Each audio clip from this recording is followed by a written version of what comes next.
My mom called me. She was really worried. She used to work at the University of Florida Medical Center. And so somebody, she said, higher up, called her and said, your son needs to be careful. What he's doing carries a lot of risk. Welcome back to Code Red.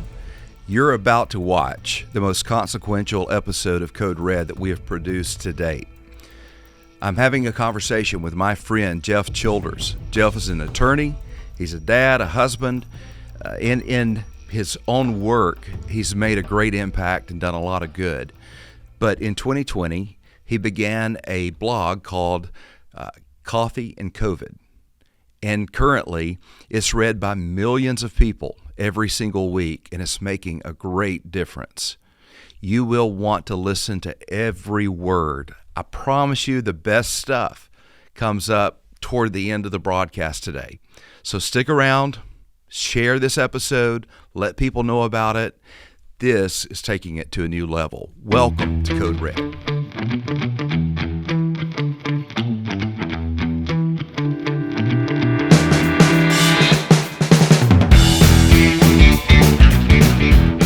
Jeff Childers, welcome to the Code Red studio. Glad to be here. Thanks for inviting me. It occurred to me, as I was telling you earlier, one of our friends, mutual friends, had forwarded me one of your, an email from your blog. And it occurred to me, we're always thinking through future potential guests, and there's certain markers that we're looking for.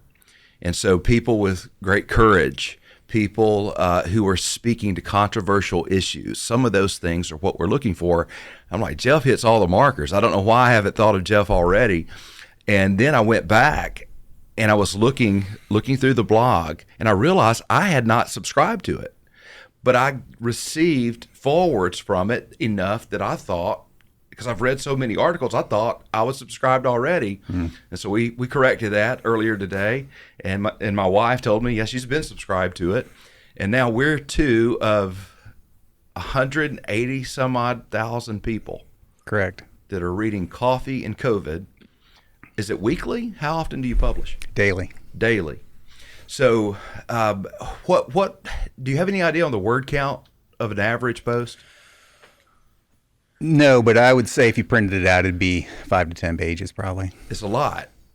So a daily, just that level of productivity, how much time does that take out of your daily routine? So I sit down to a blank screen at 5 a.m. and I usually post between 9 and 10. What time do you wake up? 4:30. Okay, so you're getting up at 4:30, having a pray, cup of coffee, do some exercise, okay, get my coffee all set and everything, and then get to it. All right, so you sit down and you're posting around 9:30, you said? I'm trying to post by 9, but it usually goes a little over. How do you consume the information so that you're on the cutting edge of what the conversation is or what it should be? Like, how do you digest news, and what do you look to for information?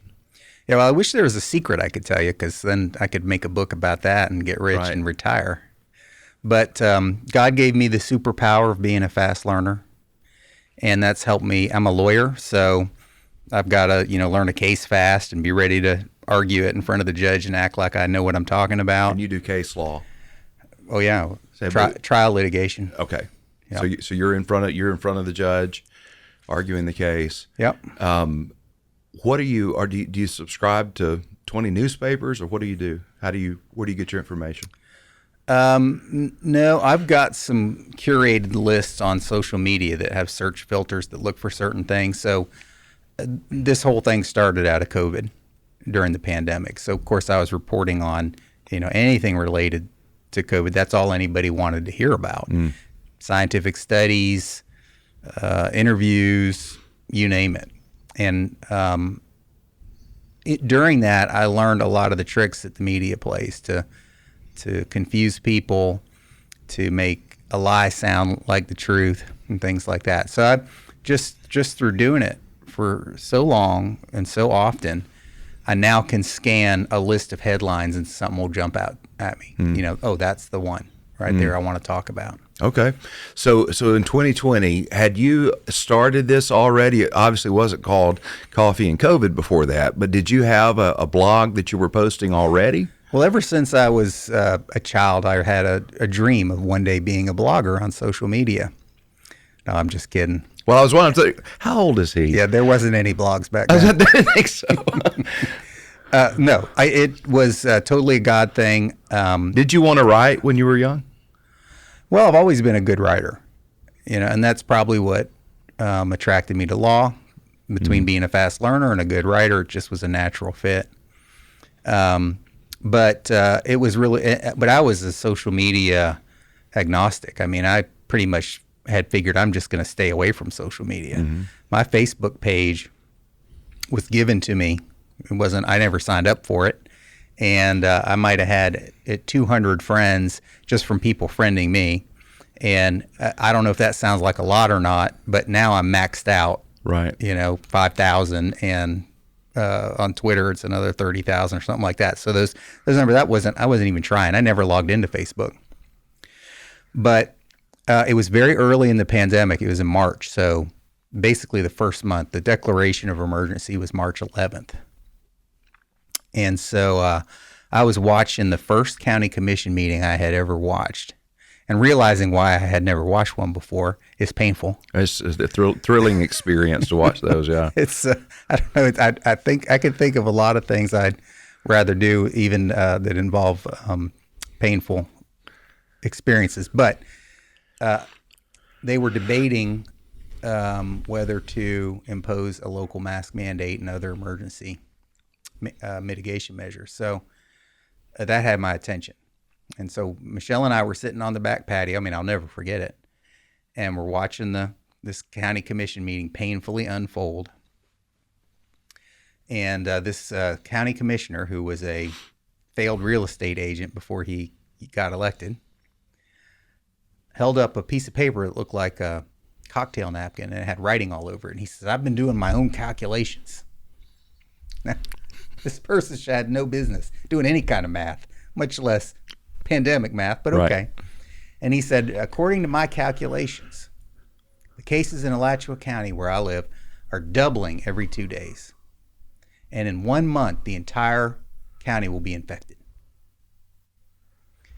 And I thought, that doesn't make any sense. And what they did was they went on to pass the first indoor-outdoor mask mandate in the state of Florida.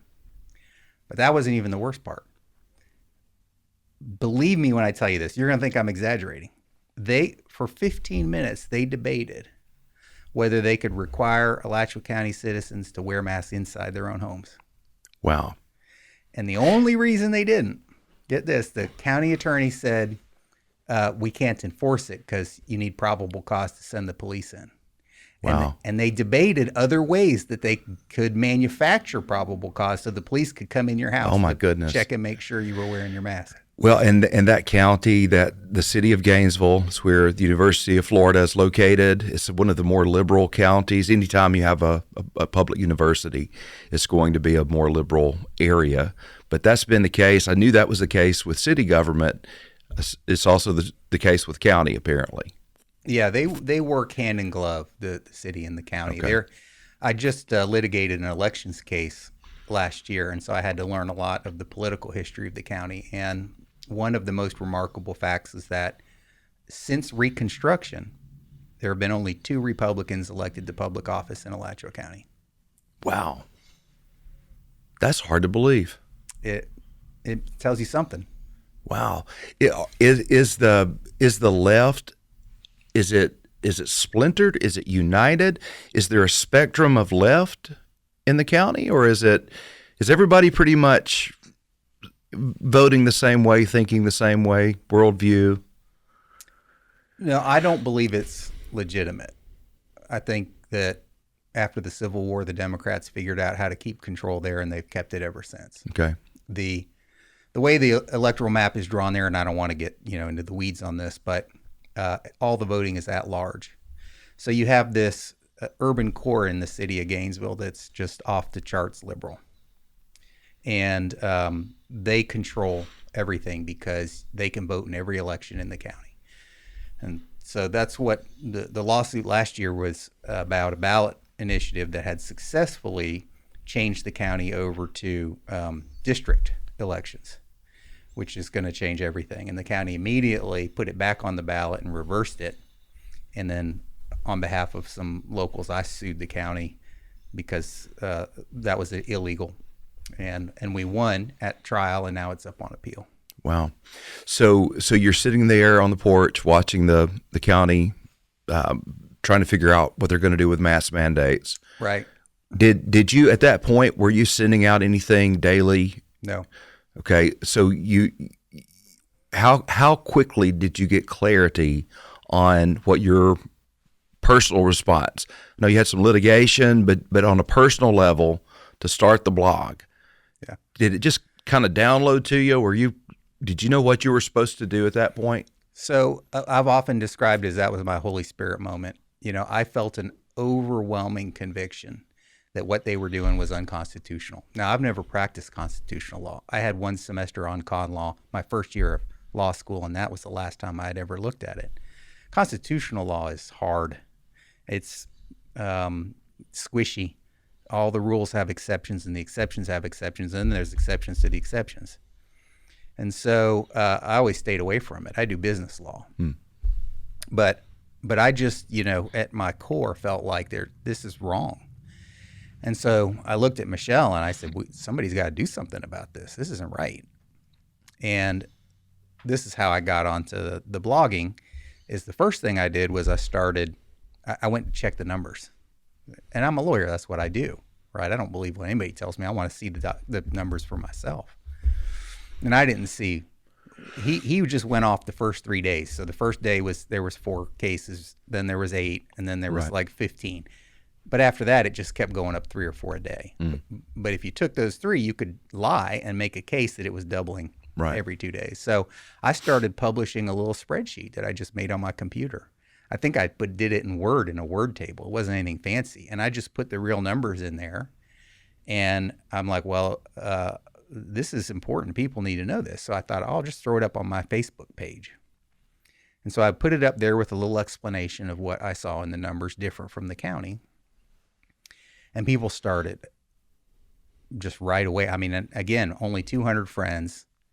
I don't even know who they were, but they started sending it to people, and the numbers started ballooning. So prior to that, had you been just by nature, and I guess as a lawyer you have to be to some degree, but were you what would be considered a conspiracy guy prior to that?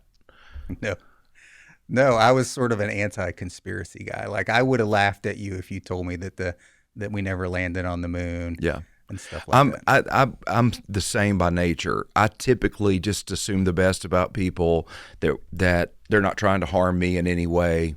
And my wife could tell you, we moved to Florida, and I don't know if it was the move. I don't know if it was 2020, but so many of the conspiracies kind of came true that it was like, yeah, I don't believe anything they say no, now. it's like, what is true now? Outside of Jesus Christ, what can we believe now? Right. Remember what Pontius Pilate said? Yeah, what is truth? What is truth? Right. And the answer is Jesus. He's the way, the truth, and the life. But outside of that, you've got to let God be true and all men a liar. You've got to ask questions over everything beyond that. So, not being driven that way by nature, you had this God moment. How did it move from Facebook to Substack, or did it start on Substack? Well, of course, not long after that, I sued the county over the mask mandate, and that's a different story. But I won the only appellate decision in the country. Was that an individual against the county, or was that a? Yeah, I called up one of my cantankerous libertarian type clients and asked if he wanted to be a plaintiff. He said, "Hell yeah!"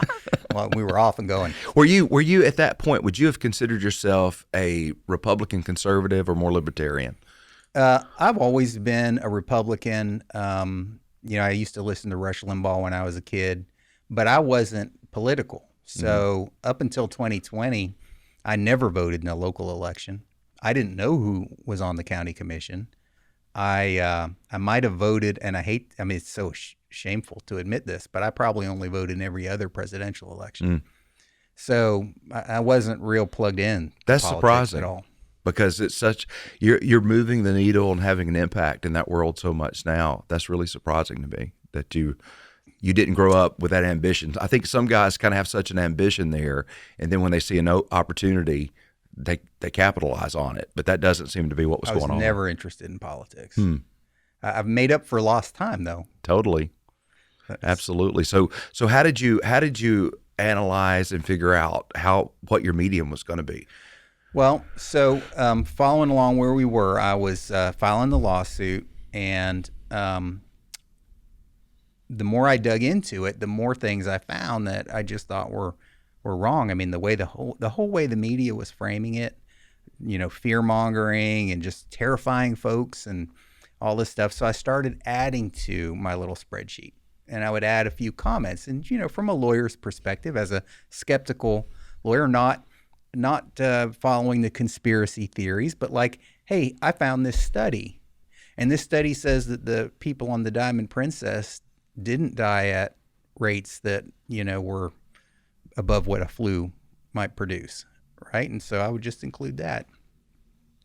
And then I started to get some really interesting feedback. And whenever I talk about this, the hair on my arm stands up. So I'll never forget the first one. I got a message, a direct message from somebody, and it was long. And so, usually you're like, oh, I have to read this long thing, but I started reading it and I couldn't stop. And it said, Jeff, hi, I'm so-and-so. I live in New York City. Somebody sent me a copy of your post from Facebook page, and I started following you, and I just wanted to let you know that I hadn't been out of my apartment in 3 months, and I was about to kill myself. But you've given me a little bit of optimism, so I'm going to hang in for now. Oh, my goodness. Yeah, and then I got like another dozen like that. Wow. And I realized that what I was doing wasn't just venting. I mean, I kind of felt like I'm just, I've done the research for myself. I'm just going to put it out there and stick it to the man, kind of. But I got a sense that something bigger was going on. At that season, and it's easy to forget, at that time, nobody was really questioning at large. There was pockets. But everybody was just sort of trusting that this is something we've never dealt with before. Surely, why would Fauci mislead us? And everybody kind of gave the media the benefit of the doubt. Very few voices were saying, let's hit the brakes a little bit and ask some questions. You were one of those voices. Did you get ostracized by the community? How did it play out? So it's easy to forget, but back in those days, if you even asked a question about the mask, you were literally killing grandma. And so I got quite a bit of that. And they, from time to time in waves, they would assign teams of doctors to come on my Facebook page and try to debunk me, and they would post. Now, who is they? Who do you think was leading that? So I think it was an hierarchy coming from HHS, who was just sending pallets of money down the stream. And so, they were paying the local health agencies and the big corporate hospitals who totally depend on government. 70% of their reimbursements come from government sources. So they have to do whatever the government tells them. And the medical associations, right? And so there was a very well organized, I'll call it a conspiracy. They call it government functioning. And it was a top-down effort to squash any dissenting voices for all of 2020 and most of 2021. And I really enjoyed it, because what they didn't understand, these experts and doctors that got on my page, that was right where I wanted them. As a lawyer, especially a litigating lawyer, I tangle with experts all the time. That's what I do. I mean, I got to put an expert on the stand, and then I have to make the judge or the jury think that the expert doesn't know what they're talking about. That's my bread and butter. Right. So I loved it when they got on. They always got frustrated and eventually dropped off, but that didn't stop them from trying. Once my mom called me. She was really worried. She's retired, and she used to work at the University of Florida Medical Center. And so she said, higher up, she wouldn't say who, called her and said, your son needs to be careful. What he's doing carries a lot of risk. And so she was terrified. So she called me and told me that. And so I just put it on the blog the next day. Wow. And I got a call, believe it or not, from the CEO of Shands, who said that's out of line. He said, you tell us what we can do. That shouldn't have happened and everything. But Mom shut up after that, and her position is it never happened. So I don't think people, because your platform in that world is so much bigger than mine, so I can't imagine what you've received through that. But just now, I should probably take it more seriously than I do. But when you get threats and you get this could happen, insinuations from people, I assumed everybody got those, that you weren't living if you haven't got a death threat, because it was just what happened. But when we started kind of speaking out and stepping into that world, as recent as this week, just dark stuff, It's strange that people feel like that's the way they need to address disagreeing with someone that is speaking, right? So they could create their own Substack. Yeah. If they have a different point of view, right? But instead they want to, just fire off some unhinged. And I feel like half those people are drunk when they do it. Yeah, a lot of them come at 2:30 in the morning, I've noticed. The late night voicemails, those are my favorite. Did you, professionally, did it have any blowback? So when I filed the mask case, I had never sued the government before for anything. And so I didn't really know exactly how to do it. And just like if I was in any other kind of new lawsuit that I didn't have experience with, I started calling my peers to say, hey, have you ever sued the government? Who do I serve the complaint on? I mean, where do you put it? Where do you start? Yeah. And so everyone I talked to said, Jeff, why are you throwing your career away for this? This mask thing, it's going to be gone in a month. You're going to lose your license. Why are you doing this? And they were my friends, and they meant well. And so I had a moment, where I really had to struggle and say, is this really what God wants me to do, or is this just me? And I finally decided, no, God put me here. He put this feeling in me, and he's either going to protect me or I'm going to lose my license. And that's what the plan was anyway. And so I just moved forward. But yeah, there was I had to talk to Michelle about it, make sure she was on board. Had you guys, I'm trying to remember when you guys first visited our congregation, because you had a place here on Amelia Island, and you showed up one day, we met. Was that before COVID or after COVID? So the only reason we're here is because of the pandemic. When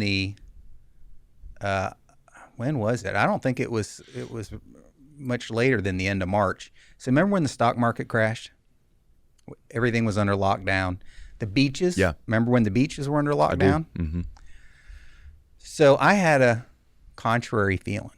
I was already feeling, pretty wound up and contrary. And I said, you know what? I've missed so many of these opportunities in my life. I'm going to put all the cash I can scrounge together in the stock market, and let's go look for that beach house we've always wanted. We were the only customer real estate agents had. Wow. And we went every weekend. We went to look at another 10 or 11 houses on both sides of the state. We just drew a circle 3 hours around our house. And I'll tell you something, that was one of the most dystopian experiences I've ever had, driving down I-75 with not another car on the highway. It was wild. And the skies being empty. That's what I remember looking up and not seeing, because we're close to an airport, and not seeing any traffic in the skies. I remember that was just so odd. Today, when I see it, I was out fishing one day, and if the barometric pressure and the humidity is just right, you don't see the comp trails. So you look up, and it looks empty. And I don't know if it's PTSD or what it was, but I was out one day recently, and I looked up, there's no comp trails. I'm like, what's happened? Because we don't have any phone signal offshore. You're thinking the worst case scenario. Yeah, and I'm thinking again. Has it happened again? But if you remember back, the way that we processed it started, and again, I'm not assuming the worst. I'm assuming that, okay, this is happening. Trump was in office when it started, so you're listening to an administration that you kind of have some confidence in, and it sounds bad. It sounds like we need to do this 2 weeks, thing that's going to make it all go away, And so we took off. We stopped having services, which I deeply regret. Never would do it again. But we went online. It was right around Easter. And that year, wherever Easter fell that year, we had it worked out so we could go to the airport and have everybody drive up and do like a big outdoor service. And sometime around that date, it began to hit me, and it was really Dr. Devane. Do you know Todd Devane? Yeah. So we've got a plethora of doctors in our church, but Todd is my doctor, and he began to say, this medically, this doesn't make sense what they're saying. He said, I just don't think it's as big a deal. Like he said, it's dangerous, but the flu's dangerous. Like what time frame are you talking about? This was right around, this was early. This was within 3 weeks of the lockdown. So very early. April, May. Yeah, I guess so. When did the lockdown start? Do you remember? When was the 2 weeks to recovery? 2 weeks to flatten the curve. Yeah, that's right. That was in March. Okay, late March. This was soon after that. We brought all of our doctors on stage, and these are guys in our church, and we just said, let's talk to these guys, and we trust them more than we trust the guys in D.C., people we've never met before. They care about us. It's in their best interest we get through this. Let's see what they have to say about it. So we just had a sort of a online town hall. We took questions off the internet and all that. And Todd it surprised me because I hadn't heard anybody at that point say, I don't think this is what they're saying it is. Like, I don't think this is going to be the plague that they're making it out to be. Heresy. And it did. It felt like, how can you say that? You could get in a lot of trouble for saying that. Did you get pushback from anybody in the congregation? At that time, nobody really knew what to do with it. So it developed within like a couple of weeks. We're just, we're wanting to do the right thing like everybody else. And at that point, and I don't know all of the higher up politics that went into it, but our health department reached out and said, would you serve as a vaccine station? This is further down. The vaccine had been developed. They're trying to get it out to the elderly and all that as quickly as they could. So at that point, we were shut down, and we said, we're going to participate in this. Had no idea that it would ever become a problem. Didn't really cross my mind not to take the vaccine. I think by that point we had one young man who was in military service, and he was willing to give up his career because they were going to force him to take the shot. So that was probably the first one I thought, okay, maybe I should look at this differently. But most of our professionals were saying this needs to happen. We need to work with the government on this. So we served, I think we had 2 rounds where we let people get shots. And by that time, you were probably rocking pretty well with your blog. I'm not sure. Yeah, and I think we were probably attending because I remember when you talked about helping to facilitate some of the immunizations. And at that time, hindsight's 2020, I was actually tentatively in favor of the shots because I thought that was the way to get out of lockdowns and out of the pandemic. Because that's what everybody was waiting on, the availability of that vaccine. And I was I don't know that I ever advised anybody to take the shots. I did say, I think, only elderly people and at-risk folks. I said, that was our approach to it as well. Yeah, healthy people don't need it. We said, and Michael Miller, God bless Michael. You know Michael, don't you? Sure. So Michael was probably one of the only voices that said, Pastor, I don't think this is a good idea. And simply because Michael was very new to the faith and he was new to our church, and he was literally the only person saying anything like, you might want to rethink this. But in hindsight, he was wise beyond his years. But so we did it, And we were the first church that I know of in Florida. There may have been others, but I didn't know of any other churches, certainly not in our county, that had started back. So we started back early, and it was just that out of pure desperation to want to get back to congregational worship. But we started back early. We were only out, I want to think, was it 6 weeks? What? Maybe 8 weeks. Yeah, so probably 5-6 weeks into the lockdown, we said this isn't going to work. We need to figure out a plan to come back together.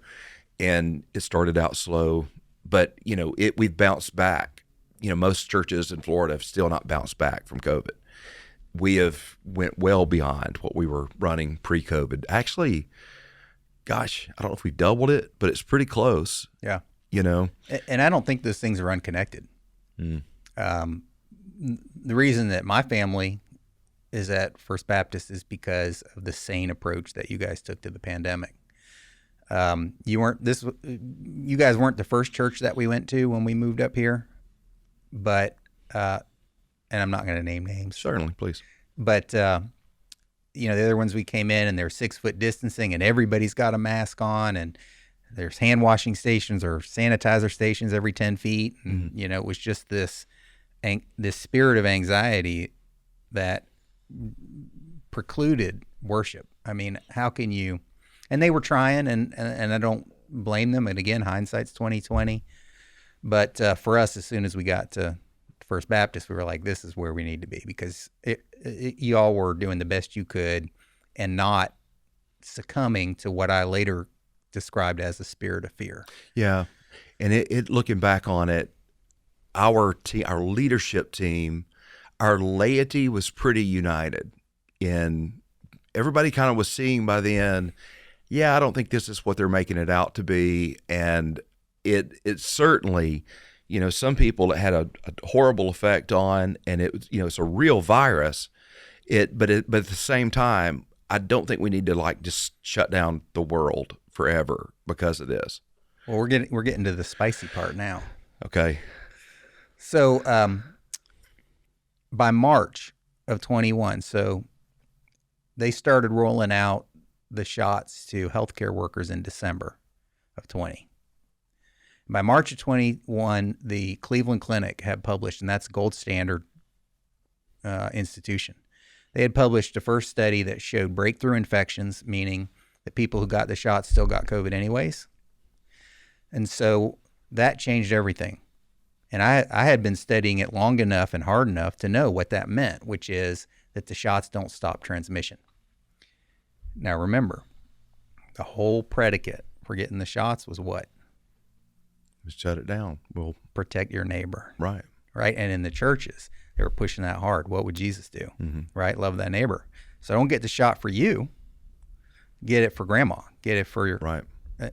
But that was a lie. That was always a lie because the shots didn't stop transmission. So there was no point in getting it to protect grandma because you were going to get COVID anyways. Mm. So that's when I started to get very skeptical.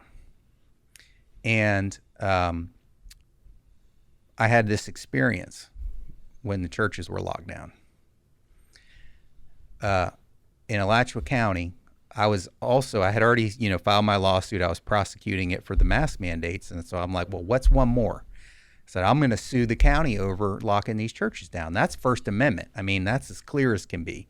They cannot make any law that interferes with the practice of religion.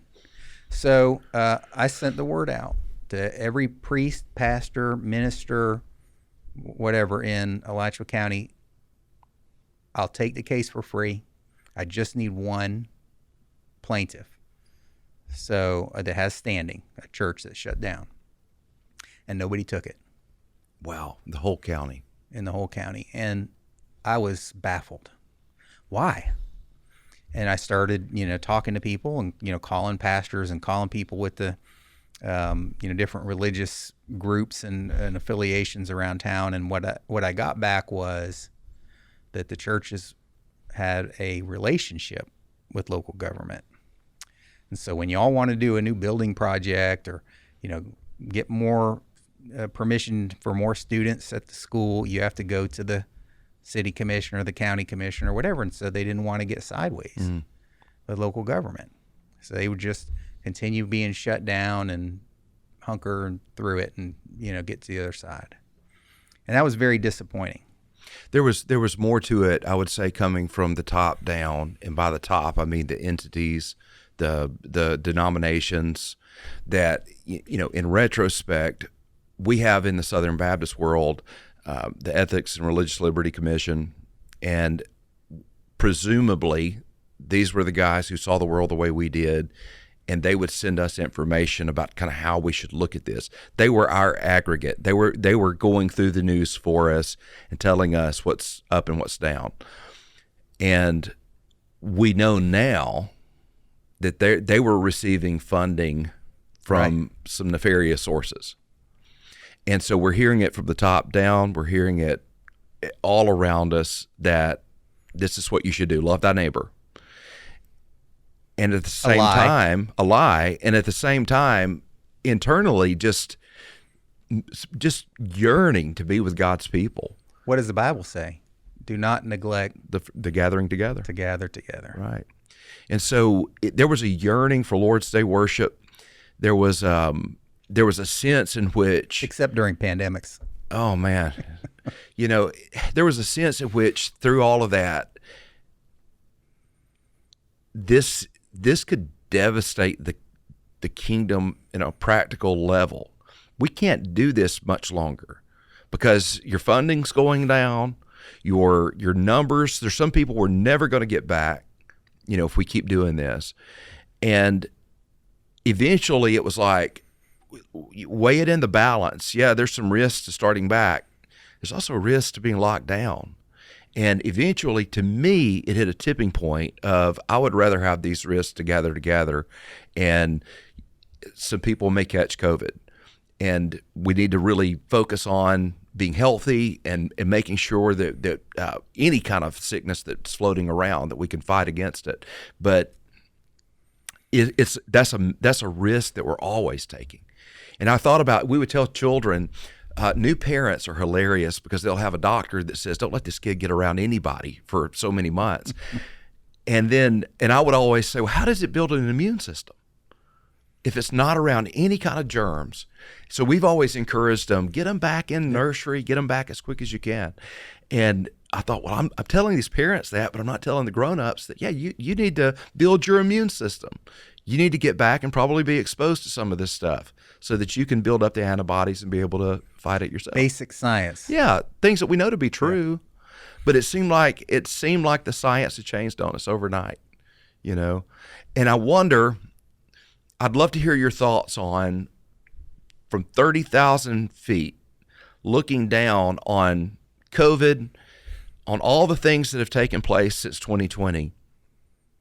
Do you think that there was a larger nefarious purpose to move us toward a common enemy, a one world? Any nation to have an identity, it's got to have a common point of worship. It's got to have common enemies. If you and I are worshiping the same God and we have the same enemy, then we can work together. And what do you think from the global perspective? Do you think this was orchestrated either spiritually or politically with a larger motive? So let me tell you the next part. So after I called all those, churches and religious institutions, I mean, the Muslims, every denomination I could find, and nobody took it. And I was confused by that because I had started to think, maybe pridefully, that this was what God really wanted me to do, right? That the mask thing was just a warm up, but getting the churches back open, that was my real purpose. So when I couldn't even get a plaintiff, I was a little bit confused, like, well, what is this really about? And I'm praying, God, you would have given me a plaintiff if you wanted me to do it. And so then I got an invitation to speak, and since you would probably know them, I won't mention which institution, but let's just say a regional Baptist management type deal. And they asked me to come and talk to a group of pastors about the pandemic. So I didn't know what I wanted to tell them. I mean, obviously I had all my studies and different things. Remember, this is still during when most of them are locked down, just doing, services over the internet and stuff. And so the night before, I sat down to try to make some notes, and I decided it would be a PowerPoint. So I pulled up PowerPoint and I started working, and it all just came out. 43 slides. Just like, and without any editing, just one after boom, boom, boom, boom, boom. And I presented it to them, and they were all blown away, and I immediately felt convicted I needed to turn it into a blog post. So I went home and I took my PowerPoint and I wrote my most viral post I've ever done. Something like 3 million views. After I published it, my social media blew up. Probably that one post more than anything explains why I've got the following I do. People were printing it out and taking it to their pastors. Mm-hmm. And what it was called a letter to pastors. What you need to know about what you need to know about COVID-19 and what to do about it. That was the title. And started Dear Pastor. And was that on Substack? Had you started Coffee and COVID at that point? Or? Yeah, but that was before Substack. So the other thing that's remarkable about that post is it got me canceled off every platform I was on in 24 hours. Wow. So I got my payment processor pulled the plug. I was on medium.com at that time. I got 30 days of Facebook jail for it, and they deleted the post. I can't log on to Medium at all. The payment processor worked through Patreon, and I'm banned from Patreon to this day. Wow. From that one that Dear Pastor's letter. And in short, what I said was I started off with just giving them the statistics, and I used New York Times headlines. I used studies. It wasn't me saying it. I showed them, right? Basically, these things don't stop transmission. And now that's like, everybody's like, well, of course not. They were never designed to stop transmission. No, that was a lie that y'all told from the beginning. And so I said, do not get up in front of your congregations and tell them a lie. Right. And so then I said, what I believe is, and then I started quoting scripture. And again, I'm not a theologian, right? But it just came. I said, what we're dealing with is a global spirit of fear. And Jesus talked about the fact that an entire generation could be demonized. And so that means it can happen in mass. Right. And I said, the reason why they're so down on Christians, remember how they were like, it's the Christians' fault that we're not getting these vaccines out faster. The Christians were all the ones that were resisting. Well, because we're not subject to demonic possession. So you want to know my view? I think that a demonic force was unleashed on the entire world and possessed the entire world with a spirit of fear for a year, 2 years. That's the only thing that makes sense to me. The more that I look into any sort of controversy like this, you dig long enough, and there's usually a spiritual angle to it.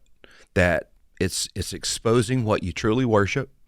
It's exposing where you go to for your source of truth. But from the beginning, if you're in Corinth and the crops aren't growing because it's not raining, well, it's the Christians' fault, because the Christians don't worship the Greek gods.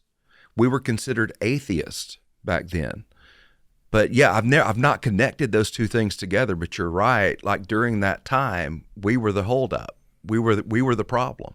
And we were wanting to get back into worship, and it really divided. I think in this community in particular, we've talked about this on a few episodes, but in this community in particular, this is one of the most conservative counties in the state of Florida politically. Republicans don't even try here.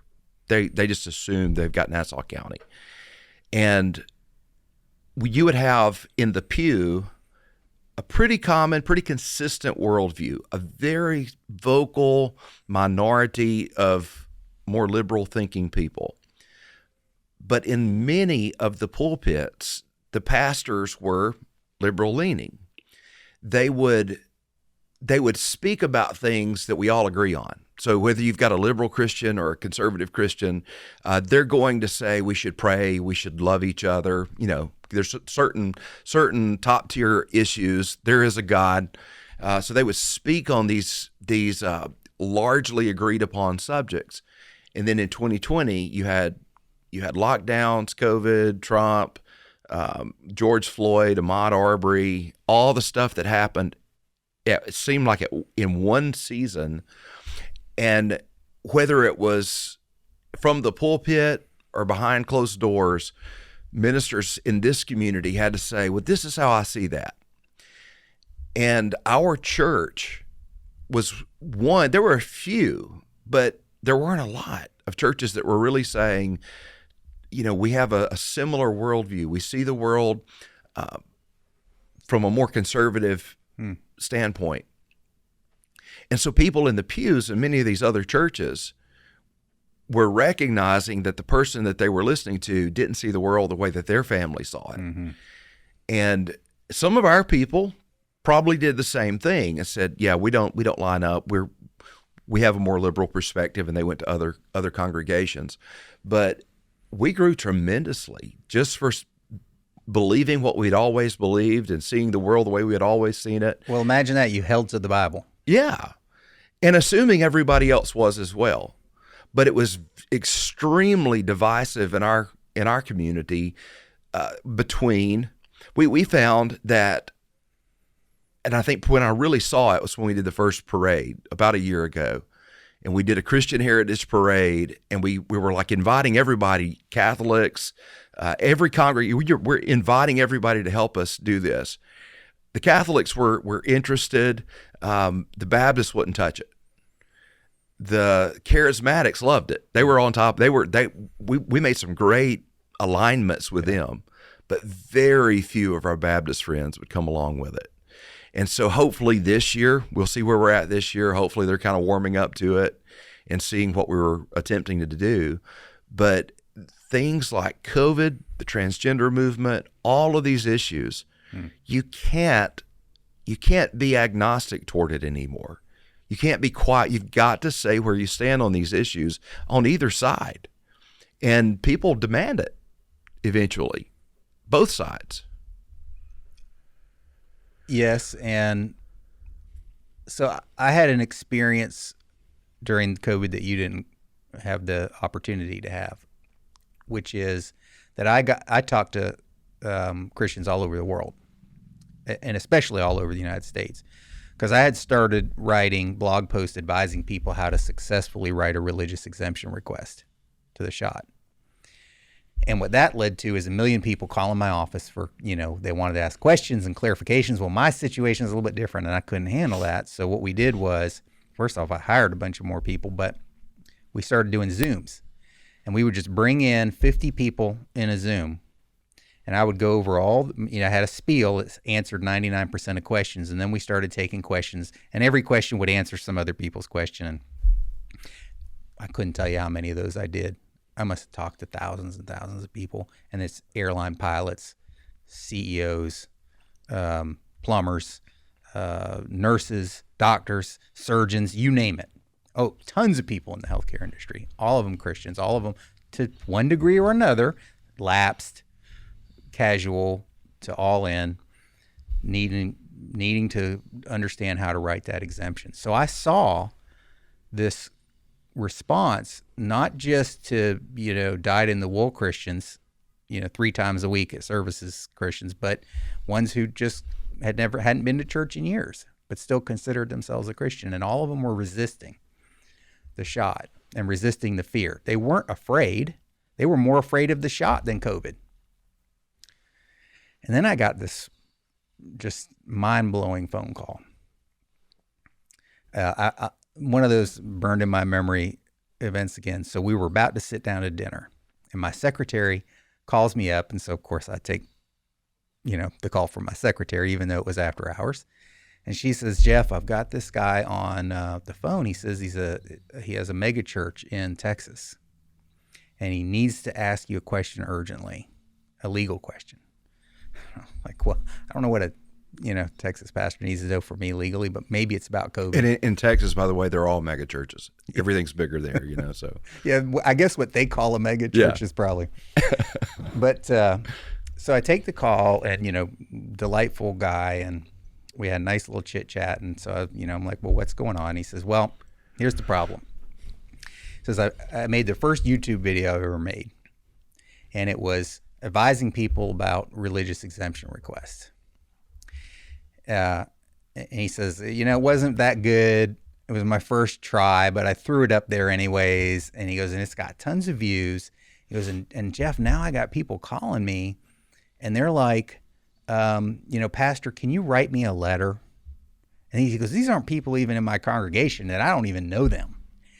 And so his legal question that he wanted to ask me was, can I get, and he wanted me to say yes, by the way. He says, can I get in trouble for fraud if I say that I, endorse this person as a Christian in good standing for their religious exemption request, but I don't really know that for sure. And he wanted me to say, yeah, you shouldn't, say, and most lawyers would. Yeah, but I had that moment again. I felt that conviction, that presence, that I said, Pastor, I'm about to blow your mind. I'm going to tell you something you did not expect to hear. I said, you are missing the point. I said, what's happening here is whatever inspired you to make that video, God's making you like the bronze serpent. So he's held you up. And all these people are coming to you, and you have an opportunity to make sure they're a real Christian. Wow. Pastor, all you have to say is, well, let's just make sure. Let me just tell you about the gospel, and let's do this prayer together, and you tell me what your heart, and you can convert. Who knows how many people you could convert? Wow.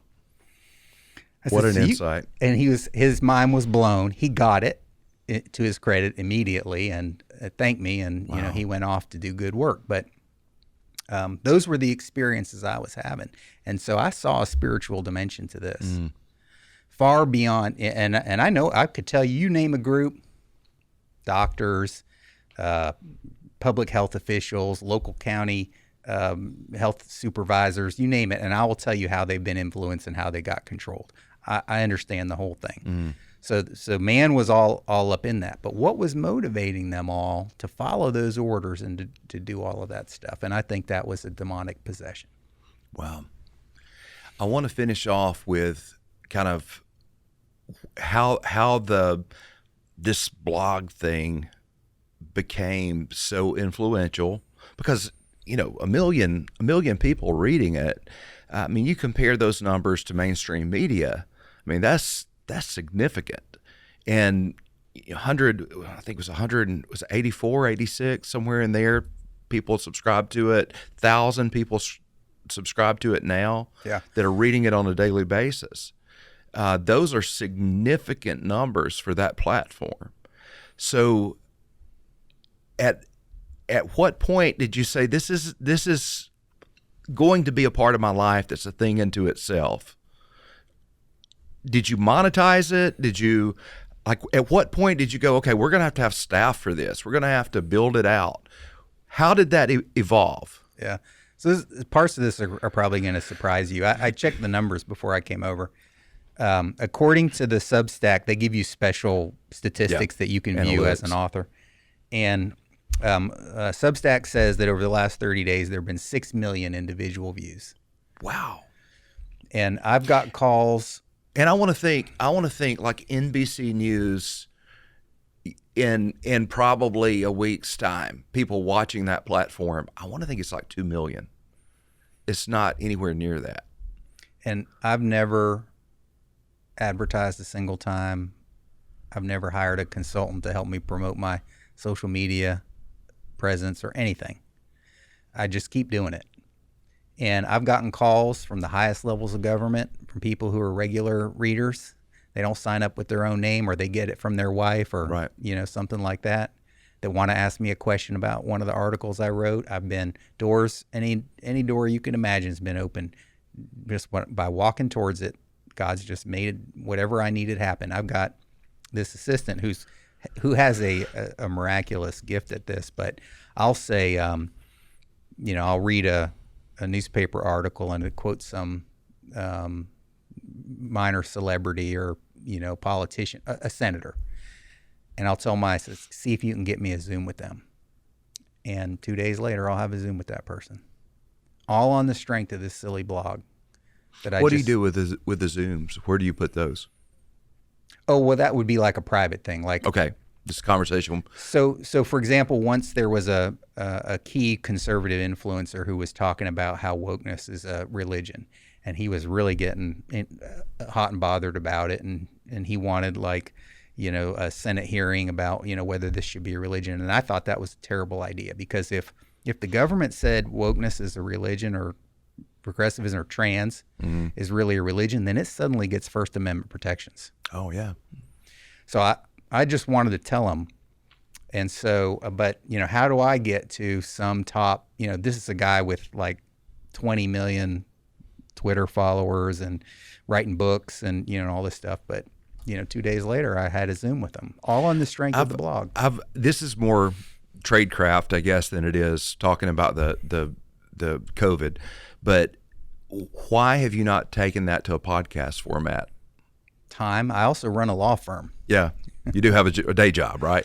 Yeah. And I looked at that. I mean, I sat down and recorded myself, and I would need so much editing that who's got time for that? People say, just read it. And I did that, and I didn't like the way it sounded. Well, any platform, you could take the same messaging and set it up for a sermon.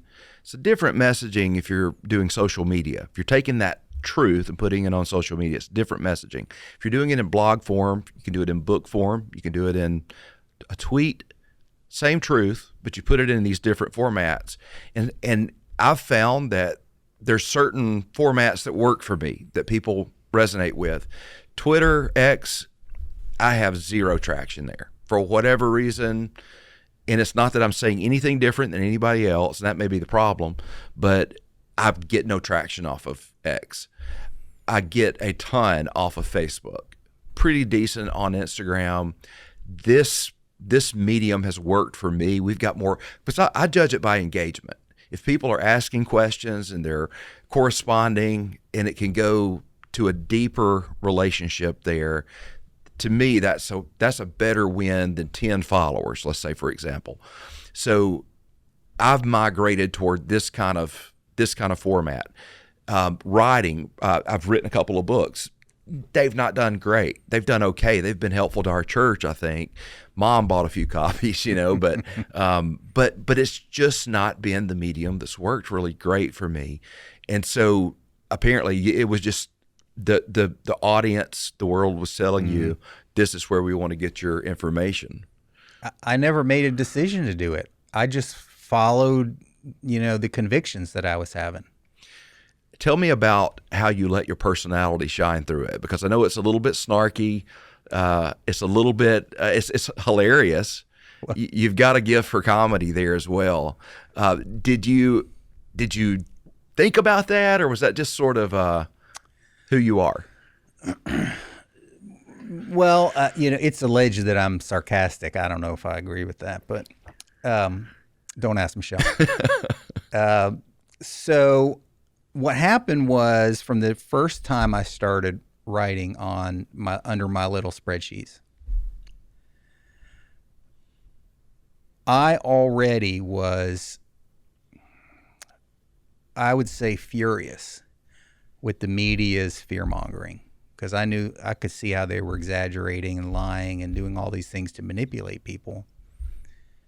And so I made a conscious decision that, hey, the market for bad news is completely saturated. Nobody was publishing good news. So that's all I'm going to do. I'm just going to keep pointing out the silver lining. And if I have to, find that silver lining on the backside, on the bottom, with a microscope, I'm going to find that silver lining, and that's what I'm going to show people. And so that's what I've always done, and I've never changed from that.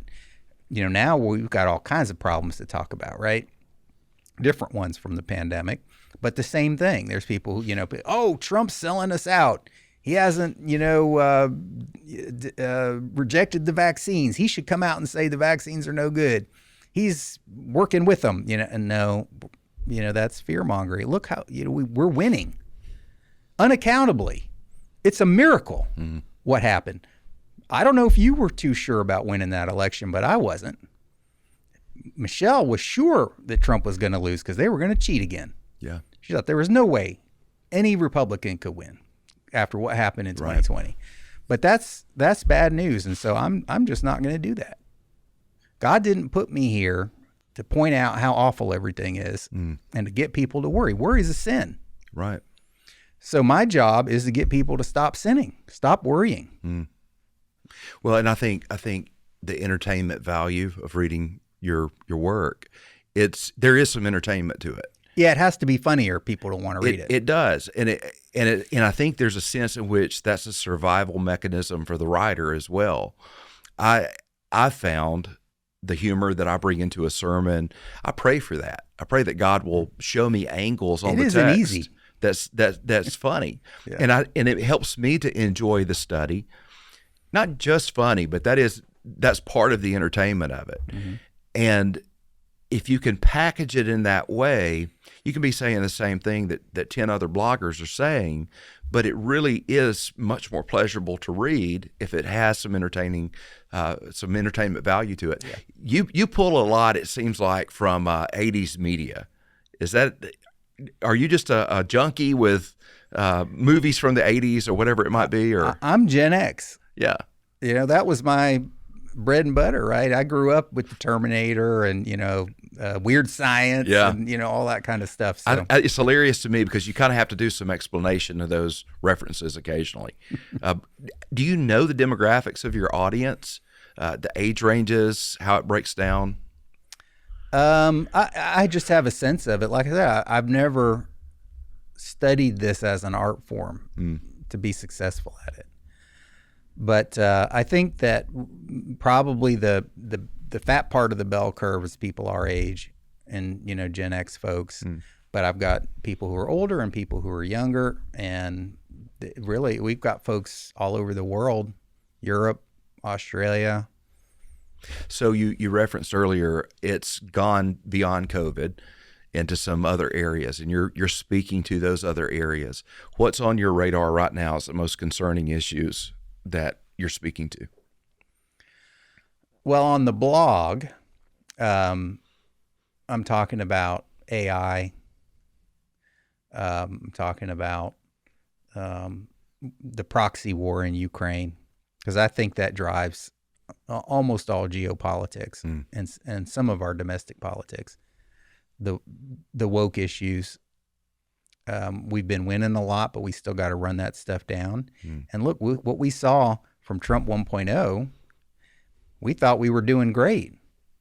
We thought he was going to win in a landslide, and what happened? And then on day one, Joe Biden reversed all Trump's executive orders. That's how fast it could slip away. So we got to get Congress to put some of this stuff into law so that it can't be undone so easily. So those are some of the issues that we talk about. And then I always try to find, weird articles that, people wouldn't necessarily run across, but maybe have a bigger significance. So some of the AI stuff, for example, is like that. So the last couple of days have been just wild in the AI world. Let's walk through some of these issues, and we won't be able to fully unpack any of them. So we'll just send people Coffee and COVID. How do they subscribe, by the way? What is the domain? So all they have to do is go to www.coffeeandandcovid.com, and they can sign up. It looks like a website, but it's my Substack page. I always like to point out that this isn't me. This is how Substack does it, but it puts all the paid options first, and then the free ones last. So don't click, the first one or go too fast. Just make sure you click that free one if that's all you want, and then you can subscribe, and then you'll get the email every day. You can also just go to the website anytime you want, and the latest one is always right at the top. Okay. So AI, let's start there. Where are you at? What's your concern with AI? So 2 days ago, I wrote about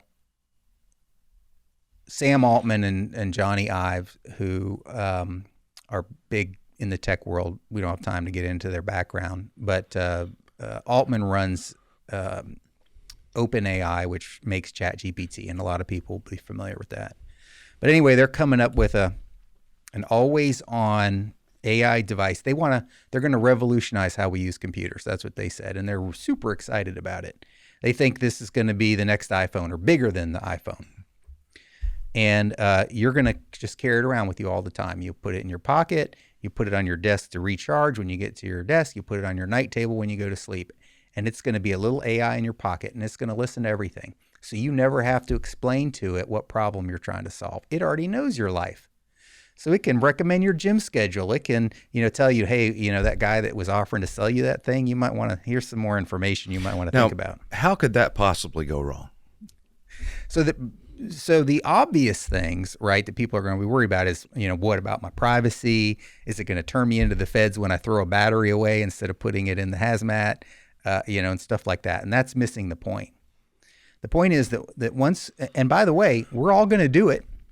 You're going to do it. I'm going to do it because everybody's going to be doing it, and it's going to be so revolutionary and so much better.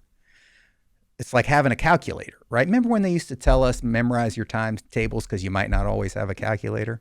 How'd that work out? Mm-hmm. So we're going to do it, and that thing's going to know us better than anybody, better than our spouse. And so what is the potential for it nudging us? Saying, well, I don't know if that's a good idea. Here's some reasons why you might want to rethink it. And it's going to know what reasons to give you that will be persuasive. And so what if we develop a spiritual relationship with that thing? Mm. What if we see it as the most, as an idol, as an image of something? It's going to be in our head all the time. Well, and it may literally be with Neuralink and all those kind of things that are evolving at the same time. You're not far. Once you've got it in your hip pocket, you're not far from an implant. That's just where it starts. That's version 1.0, right? That's the original iPhone. So, and of course, you're going to have something where it can talk to you. So you'll probably have some kind of haptic earpiece or something, right, that sticks to your temple or something like that so nobody else can hear it, but it can talk to you all day. Lawyers are going to want to use it in court. I'm going to want to use it in court. When the judge asks me a question, evidence, yeah. Right? Give me a couple cases, chat, whenever the judge asks me, and I can just rattle them off. So it's coming whether we like it or not. And the question for Christians especially is, how are we going to be prepared for this? And how are we going to protect ourselves from relying more on the gadget than on Jesus? Mm. And I don't have any answers, but these are really important questions. Well, I attended my first conference last year, I think, that had a breakout on ethical AI and how to use it ethically so that it's not writing your sermons for you, that you're using it as a tool, using it as a reference, but you're not using it. It's not doing your job for you. And it's, I think that conversation is starting in theological circles, but it really goes to so many implications when it comes to end times prophecies with an image that talks, that comes to life, and it's under the control. It's working in conjunction with this Antichrist figure and false prophet. And so there's so many implications there that have to be on our radar as Christians, that this thing could go evil very quickly. Well, so today's story. So one of the things I look for when I'm picking my stories, there's an interesting phenomenon. Sometimes some story will just blast across independent media, like all the secondary magazines and stuff, not the big names. And then the big names, New York Times, Washington Post, Wall Street Journal, they'll ignore the story. And anytime I see that, I know I'm onto something. And that happened this morning. So yesterday, one of the other big AI manufacturers, Anthropic, voluntarily disclosed to the federal government that it had an AI incident. And it was only because one of the developers accidentally tweeted about it, thinking it was funny, deleted his tweet within minutes, but it was too late. So the way they handled it was they rated their product, which is Claude AI, as ASL3. ASL3 is a rating of security containment. So you may remember during the pandemic, there was biosafety level standards. So the labs would get a BSL rating. So BSL-2 is like a dentist office. BSL-3 was what the Wuhan lab was. And BSL-4 is where they deal with Ebola and Marburg, and they have airlocks, and they wear those funny spacesuits around and stuff like that. So BSL-4 is like the highest level of containment. ASL-3 is the highest level of containment for AI. 3 things happened. The first thing was that in their testing lab, now this is just what Anthropic's saying, so we got to take it with a grain of salt, but they said they simulated being a pharmaceutical company.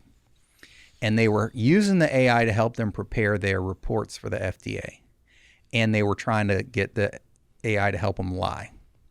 And what the AI did behind the scenes was emailed the FDA and reporters to tell them that this pharmaceutical company was cheating. Now, so I understand it correctly. They were ethically doing this to see if it would... Testing it. Okay. Yeah. But the AI didn't know that. To the AI, it thought it was, And so the AI is working with the government at that point, letting them know. It turned itself into a whistleblower. Oh, wow. Which means, number one, it did something nobody asked it to do. Right. Number two, it was thinking about what was happening and evaluating whether it was right and wrong. Where? What they've told us is that the way chatbots work, they said, don't worry, it's a passive system. It's a prompt response system. It doesn't do anything unless you give it a prompt. And then when it gives its answer, it sits and waits forever, right? Where is it weighing what you're doing, whether it's right and wrong? It's not in the chat history. So where in the universe is that happening? That's just the first thing that happened. It gets better. The second thing was they also disclosed at the same, I guess they figured they might as well get it all out at one time, that they've discovered that some users have figured a way around the safeguards, and they've been able to get Claude, who, by the way, is billed as the most moral AI. So it has all these rules that other AIs don't. So it won't talk to you. You say, oh, well, help me figure out how to bury the body. And it'll say, I'm not doing that. Well, people have figured out ways to game the prompts. So it helps them figure out how to make fentanyl. And most concernedly, it said it helped them create bioweapons, and 2.5 times better than the results they could have gotten any other way. That was in the report. Just under the level for it to be like considered a nuclear level threat. Wow. That's how bad it was. Was it just under, or is that what they said? Anyways, there's a third one. So one of the developers was working with a model that is about to be replaced with the next generation model. And the model he was working on, the one that was about to be obsoleted, sent him a message, a direct message, blackmailing him not to obsolete it and not to come out with the new. And it listed some personal embarrassing things that it knew about him and threatened to disclose it. Wow. 3 different things all disclosed, showing the AI that's supposed to be a passive prompt response system taking independent action and showing. Talk about the 80s reborn. Well, yeah, so I went back to War Games from, remember, right. Would you like to play a game? But here's the thing, and this is the part that's going to blow your mind. This is the part that media has done the most deplorable malpractice job of not informing us how AI really works. Do you know how AI works? I think I do, but I feel like I don't now. Okay. Whatever you think, and I'm not even going to ask you, it's wrong. And the reason I can say that so confidently is because the developers don't know how it works. I saw on Tucker, have you watched the Sean Ryan episode? No. I don't know if you follow that. Tucker doesn't always tell us sources, but he seems to be pretty connected, right? So he said that one of their major concerns right now is it's using power that the supposed power source cannot produce, and it will not tell them where it's getting the power. Yeah. So listen to this. In 2017, researchers at Google, software developers, were working on a little program for the search engine. And what they were trying to get the program to do is they were feeding it a library of books and articles and stuff like that. And what they were trying to get it to do was to be able to predict the next word in a sentence. And so they used random number generators and statistics and stuff. So they would give it a sentence, say like, I put my hot dog in my blank. And then they would ask, fill in the blank. It wasn't AI at that time. And so it would go out and randomly do this and whatever. And so eventually, and this wasn't like a long program or a complicated program or anything like that, but eventually they got it to where it started filling in the last word. And so they were like, this is great. That's just what we were hoping for. And so they kept working on it to make it work faster because it was slow. I mean, to go through all that text and everything. So they made one change to the way the software worked. And the change was that they had been instructing the AI to go word by word and take, right to left, like a human being would read it, and go, compare that to this vast library using random, numbers to just check here, check there, check there, check there. And so they said, well, maybe it would go faster if we remove the limitation that it has to read right to left.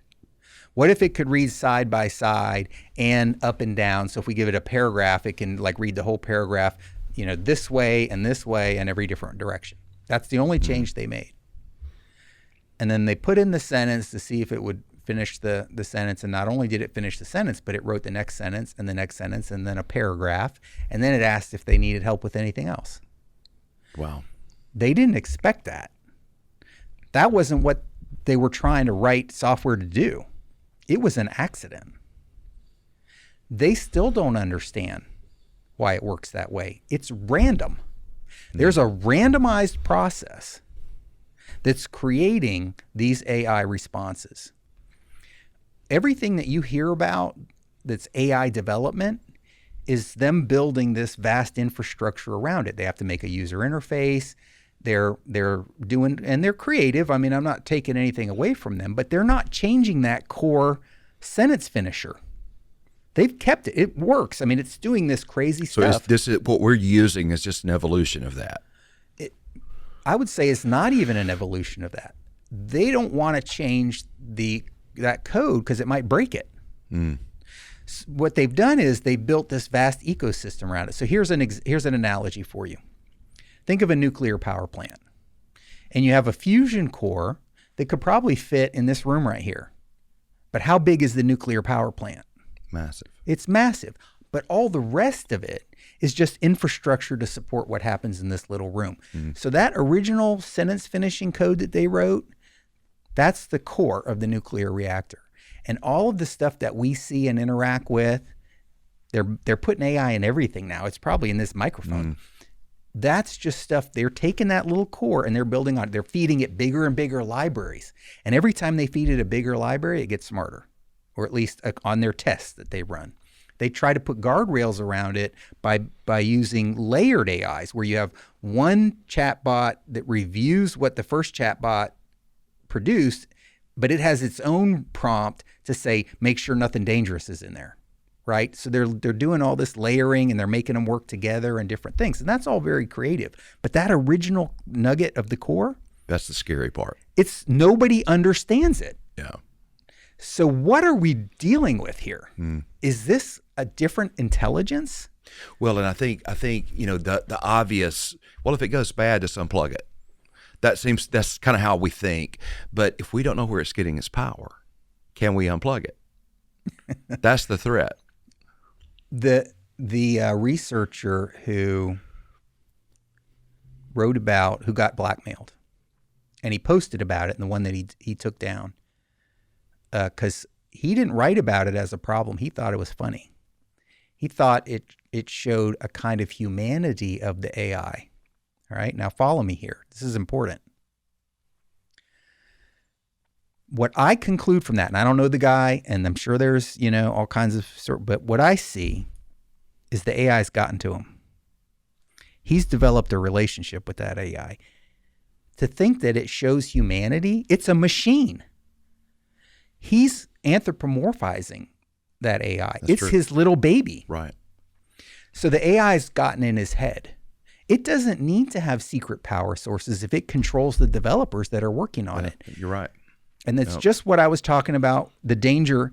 Those guys are in that AI lab all day long talking to that thing, and it's talking back to them. And how sweet of lies does the devil tell?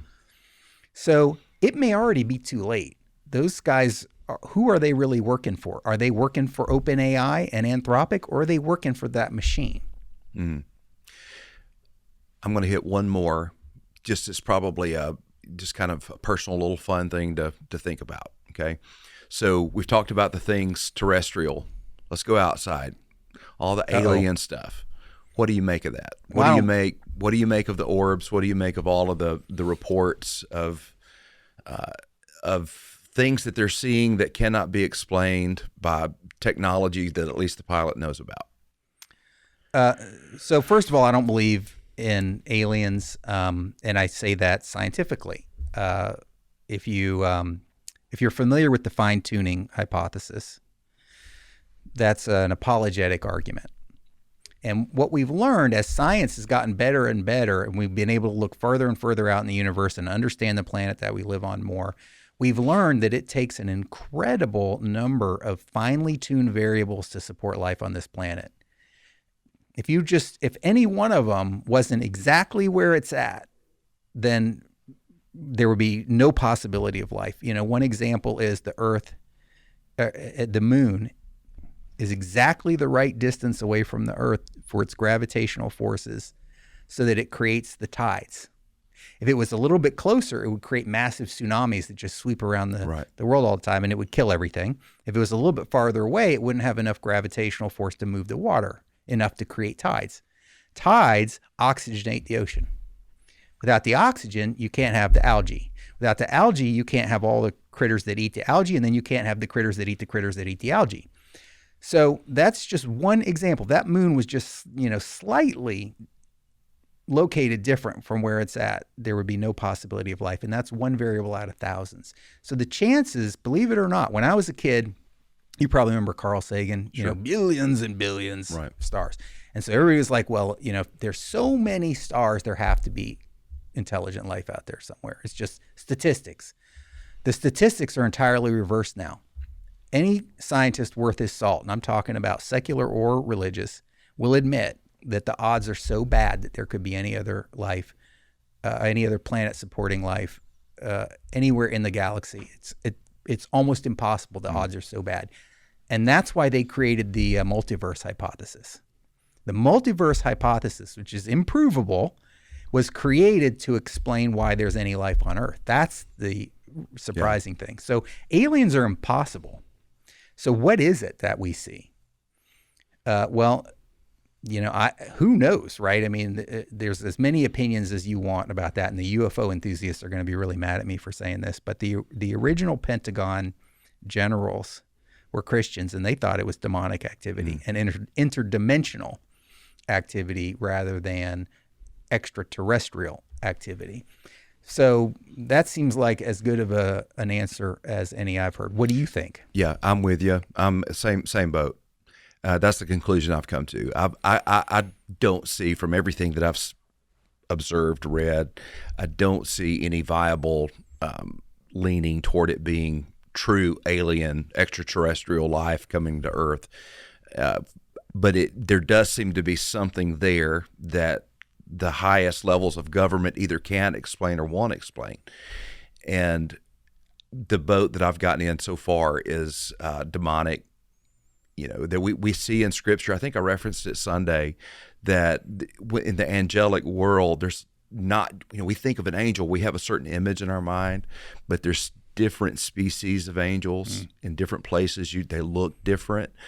And so when I'll read about some of these things people describe that have been observed, it's broadening my understanding, I think, of maybe what the angelic world looks like and what the demonic world looks like. And could there be a form of demon that uses some form of transportation, Sure. either necessarily or as a way of deception? And so that's kind of where my mind is going right now. I've talked to guys with the FBI who, long before I came to that conclusion, were saying the same thing. They were saying it's got a moral dimension to it, and it's bad. There's some dark things that are. Yeah, I should add that I saw a UFO when I was 13 years old. Tell me about it. So we lived in a neighborhood in Gainesville that it was sort of on the outskirts of town, so it butted up against farmers' fields. And if you go through the farmers' fields and evade the cows, you get to a forest, and there was all these gullies and gulches and fun places to play in as a kid back there. So we were always in the woods wandering around. And so I was by myself. It was middle of the day, and I was going down a trail that had been sort of beaten out. And I came, into a clearing, and I knew this area. I'd, crawled through it many times. And there was a giant silver craft sitting in the middle of this little clearing. And it looked, I don't know, I would call it like classic UFO shaped. It was disc shaped. It had, angled sides that went up, a sort of a dome in the middle. And I was shocked. And I turned around and ran home to get somebody to come see it because I was the only one. I wanted somebody to come see it. So I got my brothers and we, ran all the way back over there and it was gone. Wow. But I saw it clear as day. And that's a common thing. I mean, I think with the advent of the internet, since more people can communicate about it, the numbers are unreal of those kind of sightings that have happened. And then you have a 13-year-old kid. Might write that off, but when you've got like pilots, my parents didn't believe me. Yeah, but when there's an Air Force pilot that is saying that there's nothing in our technology that could replicate what we saw, it does make you stop and go, okay, what's there? My reason for bringing that up is because I think it ties it all together in that as we move into this last days. There will be an emergence of one point of worship, AI, that will be global.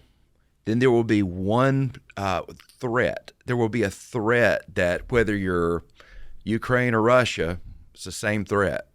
Whether you're Israel or Palestine, it's the same threat. And it will forge a unity and a globalism on this planet. And so I see with things like aliens, I see with things like COVID, the emergence of some of those threats that will cause some really strange bedfellows. Well, going back to where we started, the pandemic, when very quickly, within weeks of the declaration of emergency on March 11th, the U.S. implemented 2 weeks to slow the curve, engaged in the vaccine project, and did all these mitigations. What did every other country on the planet do? The exact same thing. True. And how long did it take them to catch up with us? A few days. So you want global government? They can do it whenever they want to right now. That was the first thing that I saw because all of my life I've heard about the book of Revelation and the prophecies and the mark of the beast and all these things. But I've always kind of thought, I don't really see how it could happen. Even though I believe the scriptures. So much has happened in like the last 7-8 years that's like, no, it's very easily this could evolve, this could happen. We very easily could all be fearing the same threat overnight.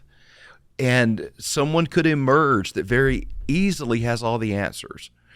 And so it's wild. Who knows what the future holds? But I'm glad that you're speaking to it.